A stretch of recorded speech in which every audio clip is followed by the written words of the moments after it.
தமிழ்வனத்தின் கனிவான இதயங்களுக்கு தமிழ்வனத்தின் பணிவான வணக்கங்கள். இன்னைக்கு நம்ம பார்க்க போற கதையோட தலைப்பு மன்னரும் மகன்களும். இந்த வீடியோல கருத்துக்கள் உங்களுக்கு பிடிச்சிருந்தது அப்படின்னா மறக்காம லைக் பண்ணுங்க, கமெண்ட் பண்ணுங்க, ஷேர் பண்ணுங்க. சேனலை சப்ஸ்கிரைப் பண்ணி நோட்டிபிகேஷன்ல ஆல் செட் பண்ணி வச்சுக்கோங்க. அப்பதான் நாங்க போடுற வீடியோஸ் உங்களுக்கு உடனுக்குடனே அப்டேட் ஆகும். ஒரு வலிமையான மன்னன் ஒரு நாட்டை ஆண்டுகிட்டு இருக்கான். அந்த மன்னனுக்கு 4 பசங்க. ரொம்ப நல்லபடியா போய்கிட்டு இருக்கு அந்த மன்னரோட ஆட்சி. கொஞ்ச நாள் போனதுக்கு அப்புறம் மன்னருக்கு ரொம்ப உடம்பு சரியில்லாம ஆயிடுது. வயசாகிட்டதுனால எதையுமே தாங்கிக்க முடியல. மன்னன் அவரோட 4 மகன்களையும் கூப்பிட்டு, இங்க பாருங்கப்பா, எனக்கு உடம்பு ரொம்பவும் முடியல. வயசாயிட்டதுனால எனக்கு எப்ப என்ன ஆகும்னு சொல்ல முடியாது. அதனால நீங்க 4 பேரும் தான் இந்த நாட்டை பாத்துக்கணும். நான் நடைப்பயணமா கோயில்களுக்கு போயிட்டு வரலான்னு இருக்கேன் அப்படின்னு சொல்றாரு.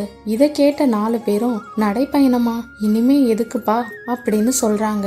ஆனா மன்னருக்கோ இது வரைக்கும் நாட்டை பார்த்தது போதும், இனிமே கடவுள் பக்தியோட கோயில்களுக்கு போயிட்டு வரணும்னு எண்ணம். அத ஒரு வழியா மகன்கள் கிட்டையும் சொல்லி அங்கிருந்து நாட்டை விட்டு கிளம்புறாரு. மகன்கள் 4 பேரும் ஒரு 5-6 வீரர்களை பாதுகாப்புக்காக மன்னர் கூட அனுப்பி வைக்கிறாங்க. கொஞ்ச நாள் கழிச்சு 5-6 வீரர்கள் வராங்க.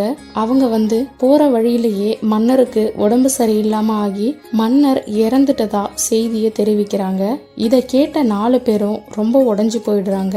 முதல் பையன் அப்பா இறந்துட்ட செய்தியை கேட்டு எதுவும் சாப்பிடாம அமைதியா ஒரே இடத்துல இருந்துக்கிறான். எந்த விஷயங்கள்லயும் தலையிடல. 2வது பையனோ இனிமே யாரு கேள்வி கேட்க போறா அப்படின்னு சொல்லிட்டு ஜாலியா ஊரை சுத்த ஆரம்பிக்கிறான். 3வது பையன் என்ன பண்றது அப்படின்னு தெரியலையே, ஒரே வருத்தமா இருக்கு. அப்பா நம்ம கூட இருந்திருந்தா இந்த நாட்டுக்காக நம்மளையும் எப்படியெல்லாம் வழி நடத்தி இருப்பாரு, இப்ப நாம என்ன பண்றது அப்படின்னு சொல்லி அவனும் எதுவும் பேசாம பெரிய அண்ணனை போலவே அமைதியா இருந்துடுறான். 4வது பையன், நாம அப்பாவுக்கு சேர்க்கிற பெருமையே இந்த நாட்டை நல்லபடியா பாதுகாக்கிறது தான் அப்படின்னு சொல்லி நாட்டோட பொறுப்பை அவன் எடுத்து நல்லபடியா நடத்துறான். இப்படியே கொஞ்ச நாள் போனதுக்கு அப்புறம் ஒரு வயசான கிழவர் வராரு.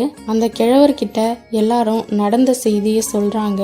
அந்த கிழவரோ எல்லாத்தையும் ரொம்ப உத்து கவனிக்கிறாரு. யார் எப்படி ஆட்சி பண்றாங்க, யார் ஊரை சுத்துறா, யார் யார் அமைதியா இருக்காங்கன்னு எல்லா சூழ்நிலையும் கவனிக்கிறாரு. அதுக்கப்புறம் கொஞ்ச நாள் கழிச்சு அந்த கிழவர் சொல்றாரு, என்னோட 4வது பையன்தான் இந்த நாட்டை ஆளணும் அப்படின்னு சொல்லும்போது எல்லாருக்கும் ரொம்ப ஆச்சரியமாவும் அதிர்ச்சியாவும் இருக்கு. கிழவரோட பையனா, இவர் மன்னனோட பையன்ல அப்படின்னு சொல்லி எல்லாரும் அதிசயமா பாக்குறாங்க. அதுக்கப்புறமா மன்னர் சொல்றாரு, நான் வழியில இறந்து போகல, வீரர்கள் கிட்ட அப்படி சொல்லி செய்தி தெரிவிச்சேன்.